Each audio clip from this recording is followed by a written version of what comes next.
Hello guys, pag-usapan lang natin ang breaking news. Ayon kasi sa balibalita, Catherine Bernardo dapat samaan ni Mayor Mark Alcala sa unveiling ng wax figure. Yan kasi ang inihintay ng iba't ibang mga netizen. Sigurado daw na baka isasama ni Catherine Bernardo si Mayor Mark Alcala.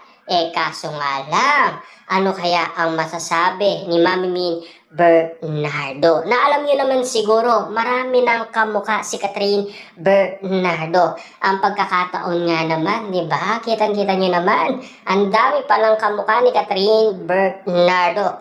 Kaya alamin natin kung sino nga ba ang kamukha ni Catherine Bernardo sa darating na July 9 kapag dumating na ang pagkakataon at kung isasama nga ba ni Catherine Bernardo si Mayor Mark Alcala. Na alam nyo naman siguro, kada event umano ni Catherine Bernardo, nandoon si Mayor Mark Alcala. Kung mapapansin ninyo, noon, si Catherine Bernardo ay pinag-uusapan pa sila ni Alden Richard.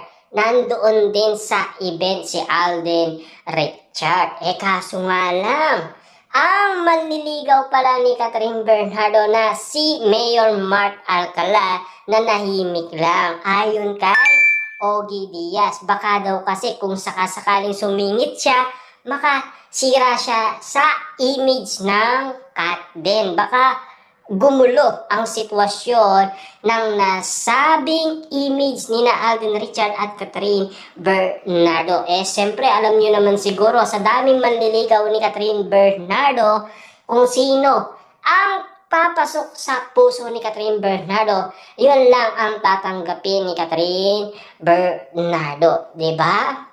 Na alam niyo naman siguro, napaibig na rin si Catherine Bernardo kay Alden Richard. Kaso nga lang, si Tisoy biglang tumigil sa panliligaw umano kay Catherine Bernardo nang dahil nagkaroon sila ng issue.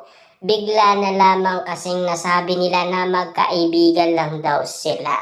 Pero take note ang pinag-uusapan natin ngayon, Catherine Bernardo at Mayor Mark Alcala.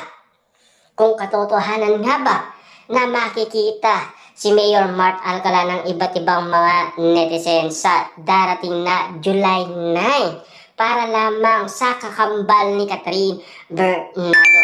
Na alam niyo naman siguro, marami ng beses spotted umano sina Mayor Mark Alcala at Catherine Bernardo. Iba-iba na rin kasi ang mga larawan nila na magkasama na talagang nagtitrending umano at pinagkakaguluhan at pinagpepestaan sa social media. Lalong-lalo na pinag-uusapan yan. Hanggang ngayon kasi, duda pa rin ang mga tao.